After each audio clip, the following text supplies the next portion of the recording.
विद्यार्थियों, आज पुनः स्वागत है। हम लोग गद्य विधाओं के विषय में गद्य साहित्य शुरू किया था। तो गद्य साहित्य के अंतर्गत हमने गद्य की विधाएं कल पढ़ी थी और गद्य को विधाएं कितने प्रकार की होती हैं ये हमने पढ़ा था। गद्य क्या होता है, गद्य की विधाओं में प्रमुख विधाएं जो है निबंध, कहानी, नाटक, एकांकी, उपन्यास, जीवनी पढ़ी थी। और गौड़ गद्य विधाओं में संस्मरण, रेखाचित्र, यात्राव्रत, जीवनी, आत्मकथा, रिपोर्टाज, डायरी लेखन, पत्र साहित्य, भेंट वार्ता अथवा साक्षात्कार और क्या पढ़ा था, गद्य काव्य, गीति। तो ये आपकी विधाएं हैं गद्य की। इनके विषय में आज हम लोग विस्तृत रूप से अध्ययन करेंगे, माने इनका परिचय प्राप्त करेंगे, या आप कह दीजिए कि इनकी परिभाषाएं हम बता रहे हैं आपको। उनको आप ध्यान से पढ़िए, रटने की आवश्यकता नहीं है। तो चलिए आरंभ करते हैं।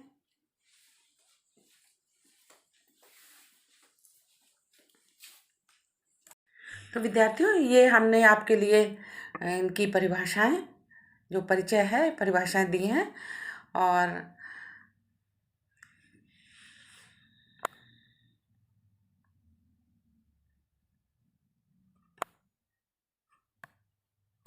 ये देखिए आपके लिए जो है परिभाषाएं, ये नोट्स बना दी है हमने, क्योंकि बोर्ड पे काफ़ी समय आपका वेस्ट होता है, इसलिए इसमें पढ़ने में भी थोड़ा आसानी होगी। अब समझाने का कुछ ऐसा खास नहीं था, तो आपकी जो परिभाषा है वो हमने लिख दी। इनको याद करना बहुत ज़रूरी है, इन पे बहुत प्रश्न आते हैं, बहुत ही इम्पोर्टेंट है ये।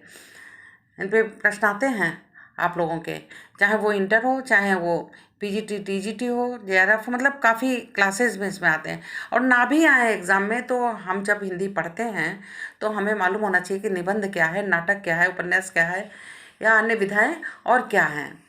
तो आप देखिए, निबंध उस गद्य रचना को कहते हैं जिसमें एक सीमित आकार में किसी विषय का संपूर्ण वर्णन लेखक स्वतंत्रतापूर्वक करता है। किसी भी विषय को ले लेता है और उसका संपूर्ण वर्णन करता है, लेकिन क्या है, थोड़ा संक्षिप्त में करता है, एक सीमित समय में उसको करता है। ऐसा नहीं कि उपन्यास की तरह वो आगे बढ़ाता चला जाए, है ना। फिर आपका आया नंबर 2 पे नाटक। किसी कथा को अभिनय की दृष्टि से संवादों और दृश्यों के सहारे तथा विभिन्न पात्रों के माध्यम से रंगमंच जानते हैं आप, स्टेज पे, है ना, पर प्रस्तुत करने के लिए लिखा गया साहित्यिक रूप जो है, ये क्या, नाटक कहलाता है। किसी कथा को या कहानी समझ लो, अभिनय की दृष्टि से संवादों तथा दृश्यों के सहारे तथा विभिन्न पात्रों के माध्यम से रंगमंच पर प्रस्तुत करने के लिए लिखा गया साहित्य रूप से नाटक कहलाता है। ठीक है, आगे देखिए, कहानी किसे कहते हैं। कहानी वह गद्य रचना है। कहानी किसे कहते हैं, अगर आपको परिभाषा, वैसे तो आप जानते हैं कहानी है ये, लेकिन कहानी की परिभाषा लिखेंगे तो कैसे लिखेंगे, कहानी वह गद्य रचना है जिसमें मानव जीवन के किसी विशेष पहलू या उसके किसी विशेष आंतरिक भाव का चित्रण किया जाता है। ये आपका है, ये हमने बहुत ही मतलब सरल शब्दों में परिभाषाएं तैयार करके आपके लिए तैयार की हैं। इसके बाद आपका आया उपन्यास। तो उपन्यास मानव जीवन के व्यापक चरित्र चित्रण पर आधारित विस्तृत कथा वस्तु की कलात्मक अभिव्यक्ति है। व्यापक चरित्र चित्रण पर माने जो पूरा जीवन है, व्यापक माने विस्तृत, उस पर आधारित कथा वस्तु माने कहानी पर आधारित कथा वस्तु की कलात्मक माने बहुत ही आकर्षक ढंग से, साहित्य में क्या है कि आकर्षक ढंग से लिखा जाए उसको, तो बहुत ही सजीव रूप से लिखा जाए कि पाठक पढ़े तो ऐसा लगे सामने चित्र उपस्थित हो गया है, तो वो हो गया कलात्मक। तो विस्तृत कथा वस्तु की कलात्मक अभिव्यक्ति है। फिर उपन्यास के बाद आपका आता है आलोचना।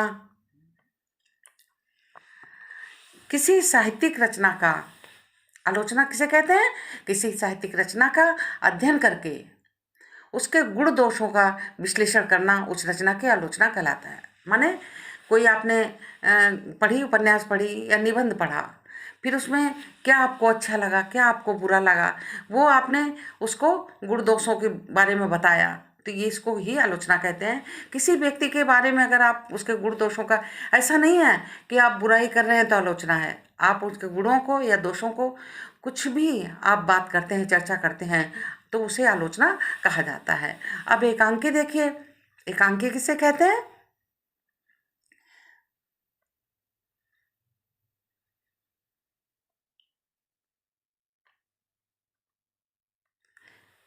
एकांकी की रचना किसी एक महत्वपूर्ण घटना, परिस्थिति, समस्या को आधार बनाकर लिखी जाती है, की जाती है, लिखी जाती है।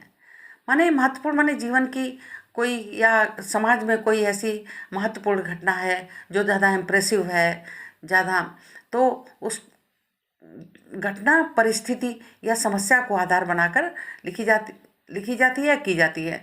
एकांकी एक ही अंक में की रचना होती है। जैसे नाटक है, कई एक अंकों में होता है, परंतु एकांकी एक ही अंक की रचना है। अब आपका आता है जीवनी। जीवनी किसी व्यक्ति की जीवन गाथा की जीवनी कहते हैं। किसी व्यक्ति की जीवन गाथा को, माने जीवन गाथा माने किसी की पूरे जीवन की जो कहानी है, इसमें लेखक किसी महान पुरुष के जीवन पर आधारित जन्म से मृत्यु तक विभिन्न घटनाओं का क्रमागत वर्णन करता है। क्रम से, ऐसा नहीं है कि पहले जन्म का कर दिया फिर मृत्यु का, नहीं, जन्म से लेकर मृत्यु तक जो क्रम से जीवन पे चलता है, जो भी अच्छा बुरा होता चला आया है उसके जीवन में, जो भी घटना घटी, जन्म लिया, माँ बाप थे, बच्चे थे, जो भी है, तो क्रम से जो होता चला गया मनुष्य के जीवन में होता है, उसी के अनुसार उसका वर्णन होता है।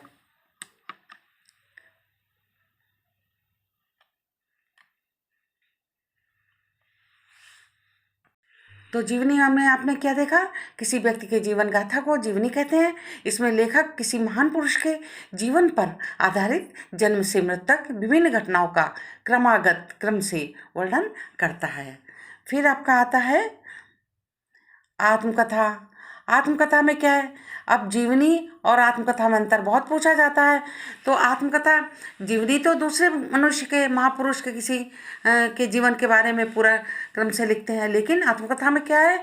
एक ऐसी साहित्यिक विधा है जिसमें लेखक अपने जीवन की विविध घटनाओं का क्रमागत वर्णन करता है। माने अगर मैं डॉक्टर कुसुमलता कटियार अगर लिख रही हूँ अपने बारे में, जन्म से लेकर मृत्यु तक पूरी कहानी अपनी लिख रही हूँ, तो इसको कहेंगे आत्मकथा। लेकिन मैं अगर अपने गुरु के जीवन पे लिख रही हूँ, जन्म से लेकर के जब भी लिख रही हूँ मृत्यु तक, या वैसे तो जनरली जीवनी जो है मृत्यु के बाद ही लिखते हैं, लेकिन अगर आप जीवित रहते भी लिखेंगे तो वर्तमान समय तक का लिखेंगे जब तक है, तो उसको जीवनी कहते हैं। संस्मरण देखिए, संस्मरण में क्या है?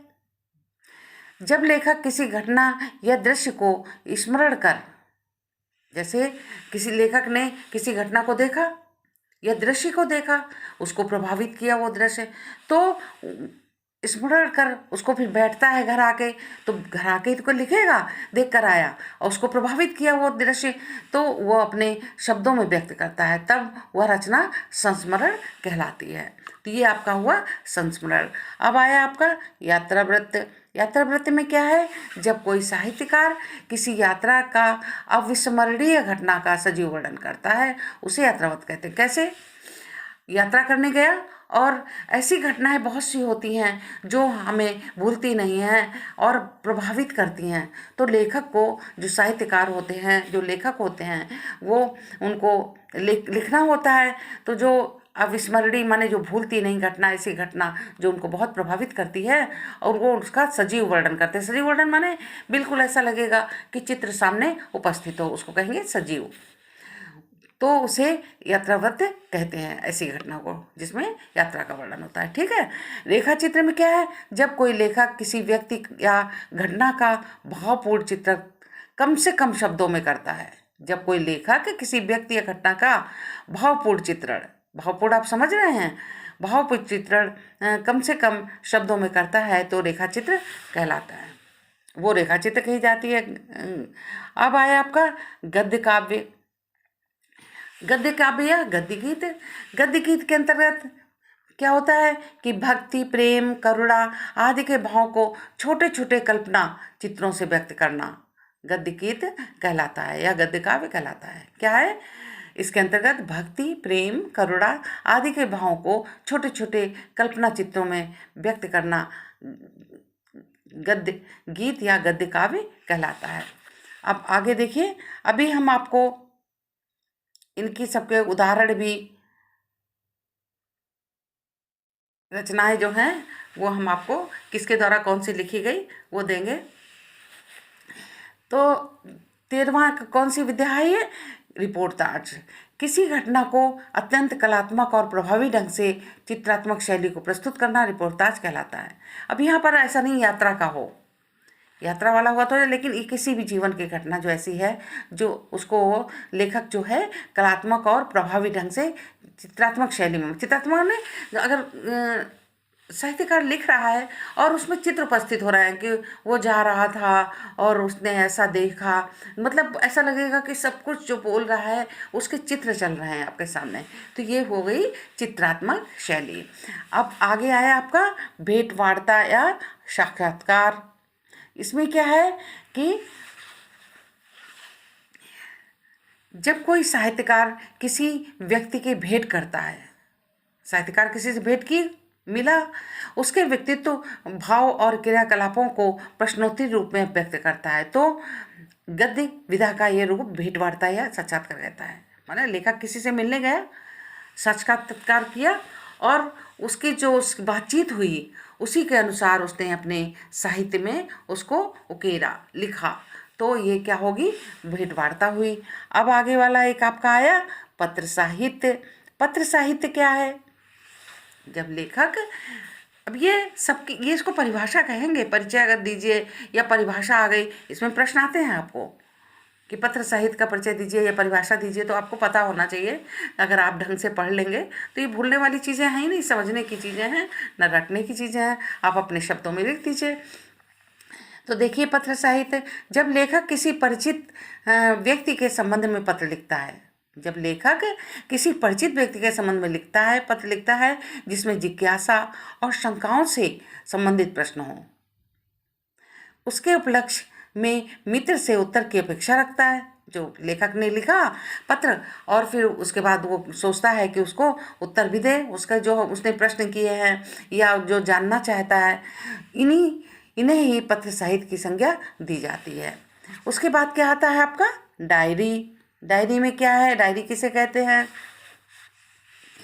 तो डायरी एक विधा है, जैसे अन्य विधाएं हैं ऐसी डायरी एक विधा है जिसमें लेखक अपने जीवन के महत्वपूर्ण प्रसंग को प्रतिदिन लिखता है। हर दिन जाके लिखता है, वो पूरे दिन क्या बीता, कैसे हुआ, तो सब लिखता है, तिथि के अनुसार अंकित करता है और उसमें तारीख भी डालता है। यह डायरी विधा कहलाता है। तो ये विद्यार्थियों आपका जो है इनका विधाओं का परिचय था। आशा है आप लोगों ने ढंग से समझा होगा। इसके पहले नाम हमने आपको बताए थे और इसके बारे में भी बताया था। तो धन्यवाद, आगे मिलते हैं आपसे।